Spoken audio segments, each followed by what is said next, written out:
तो देखना बच्चों, हम क्या करेंगे, इस लेक्चर में पढ़ेंगे properties of crystalline solid. Crystalline solid की प्रॉपर्टीज है जो हम क्या करते हैं टेबल के थ्रू इसको समझाएंगे। ओके बच्चों, तो आइए देखते हैं टेबल के थ्रू इसके डिफरेंट डिफरेंट जो प्रॉपर्टीज हैं ये कैसे बिहेव करती हैं उसके बारे में हम देखते हैं। ओके, तो आइए तो हम टेबल तैयार करते हैं, ठीक है ना। तो टेबल में देखिए तीन चीजें हम लिखेंगे। यहाँ पे क्या होगा हमारा, ऐसे बना देता हूं,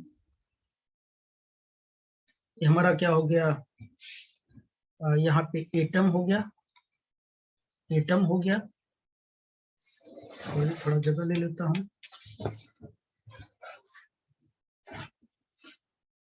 ये क्या होगा, एटम हो गया, और यहाँ पे क्या होगा, बॉन्ड हो गया,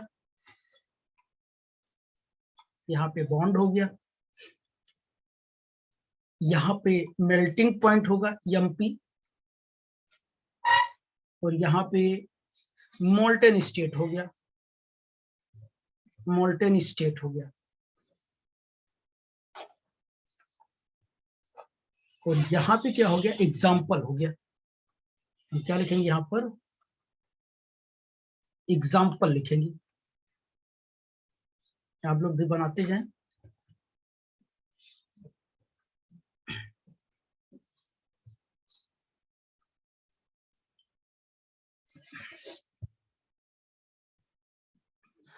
तो देखना बच्चों, इसमें पहला नंबर, पहले नंबर की हम बात करेंगे तो पहला नंबर होगा हमारा, वो होगा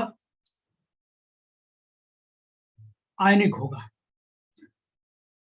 ये कैसा होगा, आयनिक होगा, आयनिक होगा, ठीक है ना। अगर आयनिक होगा तो एटम कौन से होंगे इसमें, ऑब्वियसली जानते हैं अगर आयनिक है तो इसमें क्या होगा, आयन होगा। बॉन्ड कैसा बनेगा बताइए, आयनिक में बॉन्ड कैसा बनेगा, इलेक्ट्रोस्टैटिक बॉन्ड या आयनिक बॉन्ड,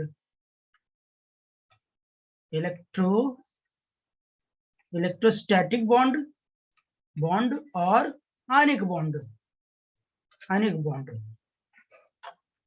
समझ गए बच्चों। और इसका मेल्टिंग पॉइंट क्या होता है पता है, बहुत हाई होता है, मेल्टिंग पॉइंट बहुत हाई होता है। और इसका जो मोल्टन स्टेट होता है, अगर मैं NaCl ले लूं, NaCl मोल्टन स्टेट मतलब ये आयनाइज्ड हो जाएगा तो कैसा होगा, Na प्लस होगा और Cl क्या होगा, माइनस होगा। एग्जाम्पल में क्या होगा, इसी टाइप के एग्जाम्पल होने चाहिए, NaCl, HCl और KCl एसेट्रा, ठीक है ना। अगर कैसा हो, आयनिक सॉलिड होगा तो ये हम कह सकते हैं ये सॉलिड है, डिफरेंट डिफरेंट टाइप के, यहाँ पे लिख सकते हैं सॉलिड्स हैं, ठीक है ना। तो यहाँ पर एक बात तो हो गई। दूसरे की अगर मैं बात करूं, अगर दूसरे की बात करूं तो मेटेलिक होगा, मेटेलिक सॉलिड। अगर सॉलिड कैसा हो, मेटेलिक हो, तो एटम कैसा होगा, कौन सा एटम होगा, मेटल एटम होगा। कैसा एटम होगा बेटा, मेटल एटम होगा। अब बॉन्ड कौन सा होगा, मेटालिक बॉन्ड होगा, मेटालिक बॉन्ड होगा। मेटालिक बॉन्ड में इसकी जो एमपी होती है, मेल्टिंग पॉइंट होती है, इसमें भी क्या होती है, हाई होती है। तो मेटल में आप जानते हो, अगर आयरन को मोल्टन स्टेट में ले तो आयरन क्या करेगा, आयनाइज्ड होगा तो Fe प्लस हो जाएगा और एक इलेक्ट्रॉन क्या हो जाएगा, फ्री हो जाएगा। ओके, ठीक है ना। मेटेलिक में सभी क्या होगा, मेटल एटम होंगे, जैसे क्या होगा, aluminium, copper, Ag, Sn, zinc, copper सब होता है ना।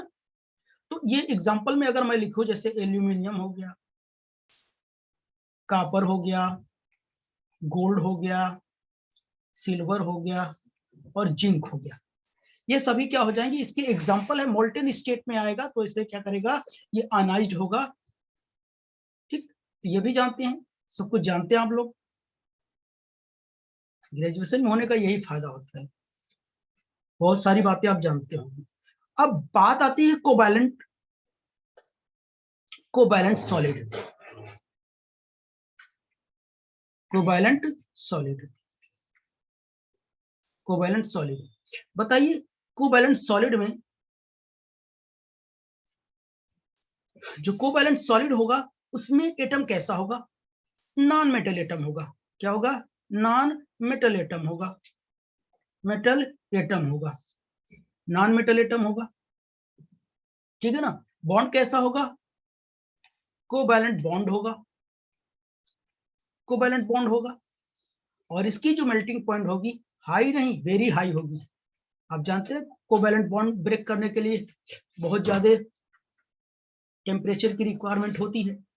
इसकी जो मोल्टन स्टेट होती है ये लो होती है, ठीक है ना, क्योंकि वो आयनाइज करने जैसा कोई चीज नहीं। तो यहाँ कोवैलेंट बॉन्ड ब्रेक होता है तो क्या होता है, इलेक्ट्रॉन एंड होल्स क्या होते हैं, फ्री होते हैं, ठीक है ना, कोवैलेंट बॉन्ड में। तो कार्बन सीसी हो जाएगा, मतलब कार्बन कार्बन के बीच, या सिलिकॉन सिलिकॉन, जर्मेनियम सभी कंडक्टर में ऐसा होता है, ठीक है ना, कोवैलेंट सॉलिड या सेमी कंडक्टर सॉलिड भी कह सकते हैं आप। अगर नेक्स्ट की बात करूं तो मॉलिक्यूलर सॉलिड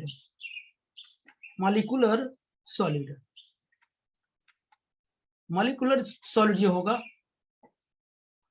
उसमें क्या होगा बच्चों, ये एटम कैसा होगा, मॉलिक्यूल्स होंगे। और फोर्थ बॉन्ड कौन सा होगा, वंडर वॉल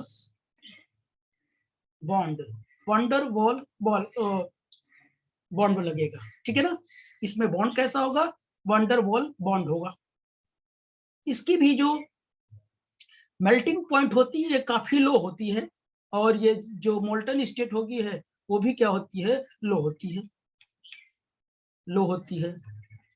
और इसमें इसका जो एग्जांपल होगा H2O, जानते हो वंडर वॉल कहाँ लगता है, SO2। तो ये सारे एग्जांपल हो गए, यानी प्रॉपर्टीज आप हमने बताया कि क्रिस्टलाइन सॉलिड, इसका मतलब कि डिफरेंट टाइप के हमको सॉलिड जानने हैं। ये सॉलिड आयनिक हो सकते हैं, मेटालिक सॉलिड हो सकते हैं, कोवैलेंट सॉलिड हो सकते हैं, मॉलिक्यूलर सॉलिड हो सकते हैं। समझ गए ना बच्चों? तो आई होप कि ये समझ में आएगा। क्यों? Yes, sir.